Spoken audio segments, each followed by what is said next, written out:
Hello friends, कैसे हैं? शिक्षा अध्ययन में आपका स्वागत है। आज बहुत खुशी का दिन है। जो बच्चों को पूरी साल पढ़ाया था, आज उनका एग्ज़ाम है। और ये एक बच्चा है, मेरा स्टूडेंट है यश कुमार। और इसका मैंने पेपर लेके इसको एनालाइज़ किया है और पूरा पेपर एनालाइज़ किया है। और आपको एक बहुत अच्छी बात बताऊं कि ये इस बच्चे के मुझे दुख है कि इसके 20 में से 19 ऑब्जेक्टिव सही है। दुख इस चीज़ का है कि वो एक ऑब्जेक्टिव जो मुझे इसका गलत लग रहा है, मैं चाहता हूँ कि मेरी गलत होनी चाहिए, इसका वो आंसर सही होना चाहिए। लेकिन दुर्भाग्य ये है कि इसका आंसर वास्तव में वो गलत आ रहा है। लेकिन चलो, मैं आपको इस पेपर को सॉल्व करके दिखाता हूँ। सबसे पहले क्वेश्चन में दिया हुआ है संख्याएं।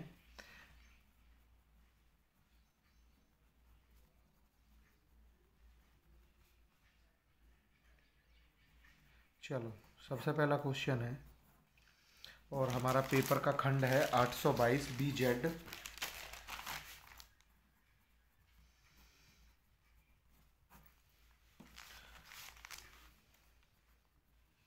पहला दिया है संख्याएं दे रखी है 96, 404 और HCF दे रखा है हमें कितना 4। अब आपको पता है, जो बच्चे मेरे पास पढ़े हैं और जिन बच्चों ने पूरी साल पढ़ाई करी है उनको इतना तो अंदाज़ा होगा कि ये होता है पहली संख्या गुणा दूसरी संख्या बराबर HCF इंटू LCM होता है। तो पहली संख्या 96, 404 इज इक्वल टू 4 मल्टीप्लाई पूछा गया है LCM। जब 4 से डिवाइड करेंगे 9696 इसका आंसर आएगा। ठीक है, तो पहले वाले का आंसर डी है। दूसरे वाले में कहा है उसने बिंदु 2,5 के मूल बिंदुओं की दूरी क्या होगी। तो बीच की दूरी का फॉर्मूला क्या होता है हमारा? तो एक है 2,5 और दूसरी मान लेते हैं x, y, या फिर कोई 0,0 मान लेते, सॉरी x, y नहीं, 0,0। तो इसका फॉर्मूला होता है x2 माइनस x1 का whole square, y2 minus y1 का होल स्क्वायर। तो जब इन दोनों में करेंगे 2 का स्क्वायर हो जाएगा प्लस 5 का स्क्वायर हो जाएगा। तो ये कितना हो जाएगा? 4 प्लस 25 यानी कि अंडर रूट में 27, सॉरी 29। इसका आंसर हो जाएगा हमारा सी। थर्ड वाला आपको दिखाते हैं। थर्ड वाले में क्या दिया हुआ है? थर्ड वाले में दिया है 2 प्लस 1045, अंडर रूट 2 प्लस 1045 का मान बेटा क्या होता है? 1। तो इसका आंसर कितना आ जाएगा? इसका भी सी है। ठीक है, नेक्स्ट वाले में उसने दे रखा है सेक square A minus 10 square A. तो मैं आपको बता दूं, 3 थ्योरम है, उनमें से सेक स्क्वायर ए माइनस 10 स्क्वायर ए का मान 1 होता है। ठीक है, जिसको लिखा होता है 1 plus 10 square is equal to sec square A. 10 square को जब हम बराबर के इधर लेके जाते हैं तो हमारा इधर जाके बनता है 1, sec square minus 10 square is equal to 1 होता है। इसका आंसर भी ए है। ठीक है, क्वेश्चन नंबर 5 दिया हुआ है। 5 में दिया हुआ है 2x plus 3y is equal to 11 और x का मान 1 दिया हुआ है। चलो देखते हैं कैसे होगा ये। ठीक है, 2x plus 3y is equal to 11, x की जगह 1 दे रखा है तो 2 एकम 2 हो जाएगा। 2 प्लस 3y बराबर 11, इसको उठा के इधर ले जाएंगे। 3y बराबर 9, y बराबर 3। इसका आंसर बी आ जाएगा क्वेश्चन नंबर 5 का। ठीक है, 6 में क्वेश्चन नंबर में दे रखा है एपी दे रखा है और ये एपी हमें हल करना है।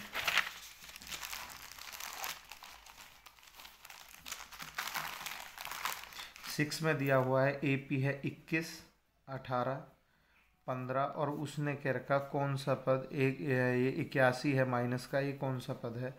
तो ए बराबर दे रखा है 21 और तुम्हारा डी बराबर दिया हुआ है -3 और ए एन बराबर दिया है -81। और हमें क्या निकालना है? एन हमें इसका सॉल्व करना है। फॉर्मूला क्या होता है? A N is equal to A plus N minus 1 into T.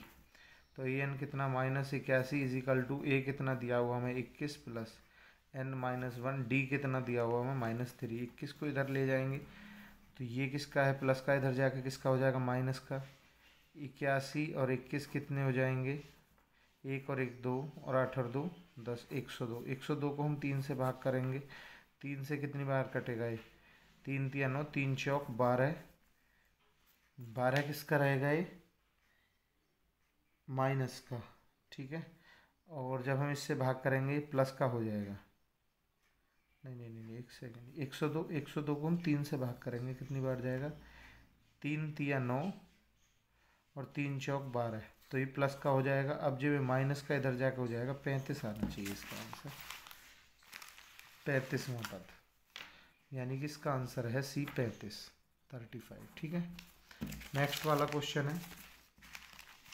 Next वाले क्वेश्चन में वह कह रहा है एक थैले में 2 नीली 3 सफ़ेद 4 लाल गेंदें हैं। इस थैले में यथाक्रम निकाली जाती है तो लाल नहीं होनी चाहिए। अब लाल नहीं होगी तो इन दोनों को जोड़ो, 3 और 2 5, टोटल कितनी है, 3 और 2 5 और 4 9, इसका आंसर आ जाएगा 5/9। अगले वाले में देखो, किसी घटना की आवश्यक घटित होने की प्रक्रिया, यानी कि कोई संख्या अगर कोई घटना पूर्ण रूप से होती है तो वो एक होती है। ठीक है, उसमें कोई आधा या 1/4 2/3 4 की प्रक्रिया नहीं होती, वो तो डायरेक्ट होती है ना, वो सिंपल होती है तो वो एक ही होती है। ठीक है, और इसमें कोई क्वेश्चन हमारा नहीं रहा।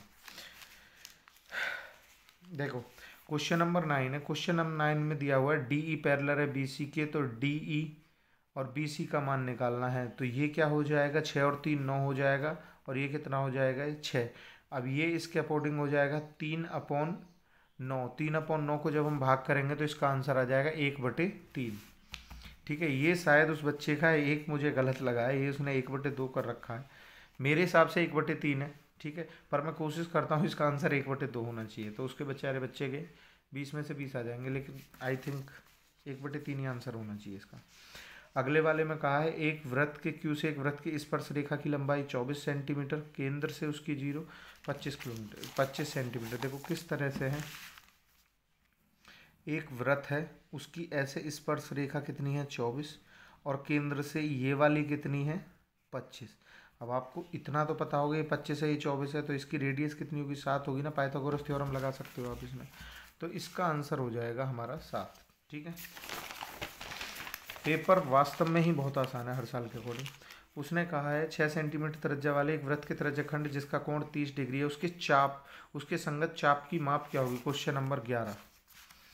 क्वेश्चन नंबर 11 में देखो चाप की, इसका फॉर्मूला होता है, दिखाई दे रहा है, हाँ, इसका फॉर्मूला होता है θ/360 गुणा 2πr। ठीक है, 30/360 गुणा 2 गुणा 22/7। अच्छा, इसका आंसर पाई में है ना, तो पाई रहने देते हैं इसे। आर इसका दिया हुआ 6, 3 से 12 बार कटेगा, 6 दूनी 12 से 12 बार कटेगा, इसका आंसर आएगा पाई, यानी कि इसका आंसर होगा बी, पाई। ठीक है, 11वें का आंसर है पाई। ठीक है, नेक्स्ट वाला क्वेश्चन है 12वां। 3 सेंटीमीटर त्रिज्या वाले एक ठोस बेलन की ऊंचाई 5 सेंटीमीटर एक समान त्रिज्या के अर्धगोले के इसके ऊपर अधोरोपित किया जाता है। तो ये इसके ऊपर अधोरोपित किया जाता है, तो लगा लो हिसाब किताब। देखो किस किस का लगाना है इसमें, एक कौन सा, एक वृत्त की इस पर, अच्छा ये वाला नहीं है, एक बेलन के उसका फॉर्मूला और उसका लगा लो, तो उसका एक का होता है 2πRh और एक का होता है 2πr²। ठीक है, तो 2πr² तो होता है किसका, अर्धगोले का। चलो मैं इस क्वेश्चन को कर ही देता हूँ। तो इनका कुल पृष्ठीय क्षेत्रफल निकालना ना, कुल पृष्ठीय क्षेत्रफल किसका सबसे पहले निकालते हैं हम, अर्धगोले का। अर्धगोले का होता है 2πr²। ठीक है, तो r कितना दे रखा है इसने, 3 दे रखा है, 2 गुणा पाई गुणा 3 गुणा 3, 3 3 9 दूनी 18 पाई। ठीक है, 18 पाई हो गया इसका। अब हम किसका निकालते हैं, सिलेंडर का, यानी कि बेलन का। बेलन का होता है πr²h। ठीक है, तो पाई का पाई रहने दो, 3 गुणा 3 गुणा, और h कितना दे रखा है इसका 5, 3 5 दिया 15, नहीं h कुछ और दे रखा है क्या,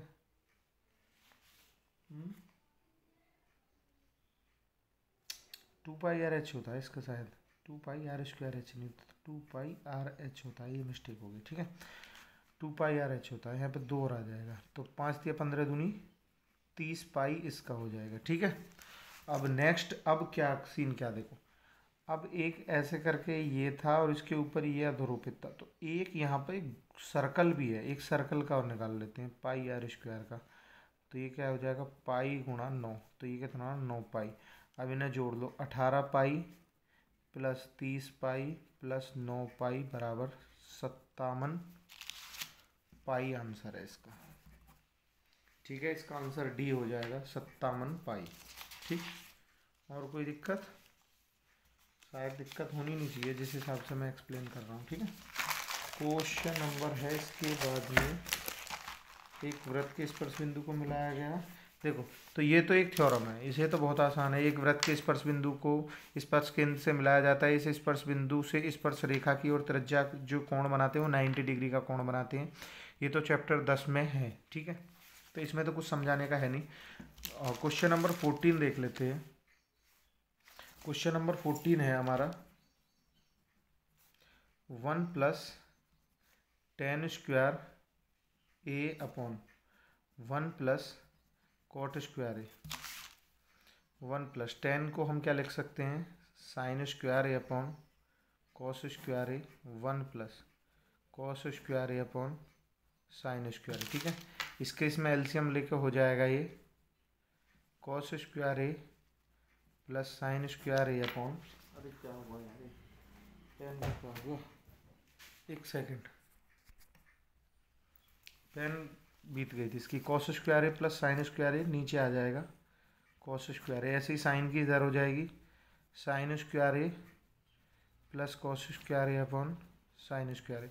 तो ये cos square plus sine square 1 upon cos square A 1 upon sine square A. Sine square ऊपर चला गया जाएगा तो क्या हो जाएगा, sine square A upon cos square A is equal to tan square A. तो इसका आंसर कितना आ जाएगा, डी, tan स्क्वायर ए।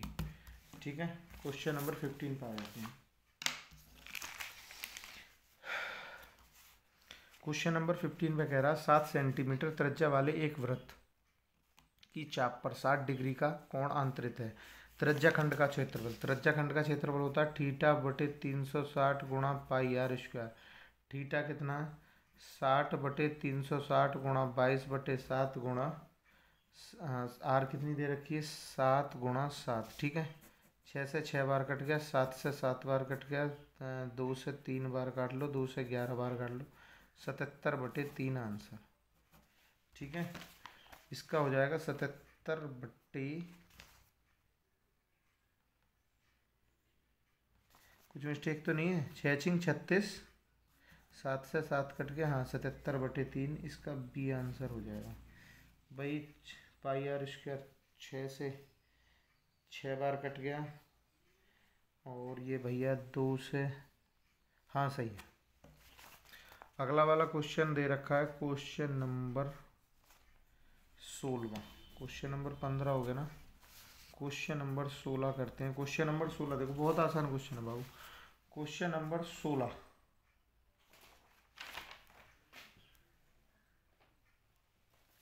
क्वेश्चन नंबर 16 में देखो ये दिया हुआ है the surface area of sphere 452 4 centimetre, the radius will be, यानी कि एक किसी गोले का वक्र पृष्ठ की क्षेत्रफल 452 सेंटीमीटर, उसकी त्रिज्या क्या होगी। तो देखो गोले की त्रिज्या क्या होती है, गोले की त्रिज्या होती है 4 पाई आर स्क्वायर बराबर कितना दे रखा है, 452 4 बटे 7। जब हम इसे सॉल्व करेंगे तो ये हो जाएगा 3168 बटे 7।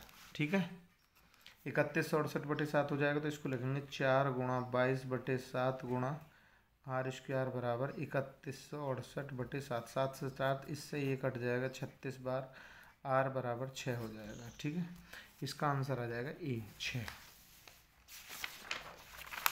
क्वेश्चन नंबर आ जाते हैं 17 पे। 17 पे उसने कहा है द्विघात बहुपद P x 4x square minus 4x minus उसके शून्यांकों का गुणनफल। गुणनफल क्या होता है, देखो आपको पता होगा माइनस सी अपॉन ए होता है। ठीक है, माइनस सी अपॉन ए होता है ना। अब इसमें देखो ये ए बी सी, माइनस सी कितना है,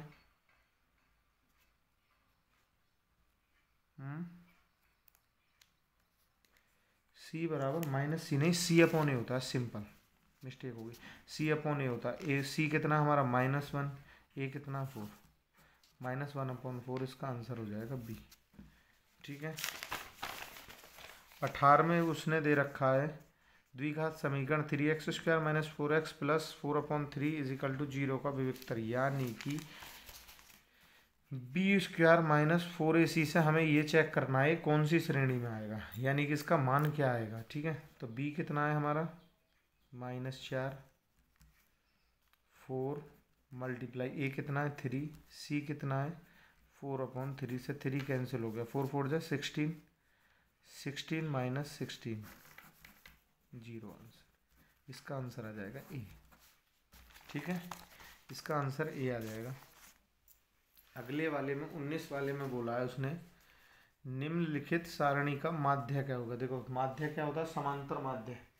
समांतर माध्य चलो निकाल लेते हैं, इसका बता दूंगा आपको, वैसे आसान ही होता है समांतर माध्य निकालना। तो ये होता है हमारा 0 4 4 8 8 12 12 16 16 20। ठीक है, 4 6 6 5 4। ठीक है, इन दोनों का अंतर कितना हो गया 2 6 8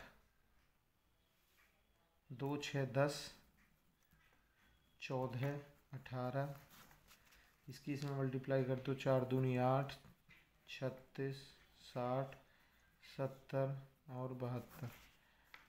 6 8 से 14 की 14 तो 16 की 6 से लगा दो, 7 7 14 14 26 3 23 और 1 24 6 25। किससे भाग कर लो, ये कितनी बन जाएगा 9.84 इसका आंसर। ठीक है, 9.84 इसका आंसर है। क्वेश्चन नंबर 20 देखो, निम्नलिखित सारणी की माध्यिका वर्ग क्या होगा। देखो क्वेश्चन नंबर 20 माध्यिका निकाल लेते हैं, पहले इसका CF निकाल लेते हैं। चलो क्वेश्चन नंबर 20 और देख लेते हैं।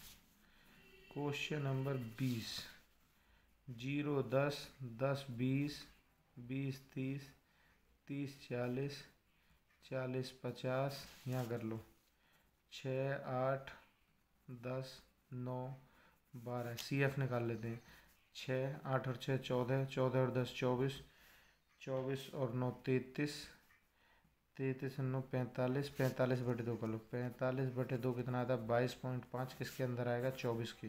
तो ये का आंसर होगा, इसका आंसर हो जाएगा 20 30 बी आंसर। ठीक है, इस तरह से हमारे सारे के सारे MCQ हो चुके हैं।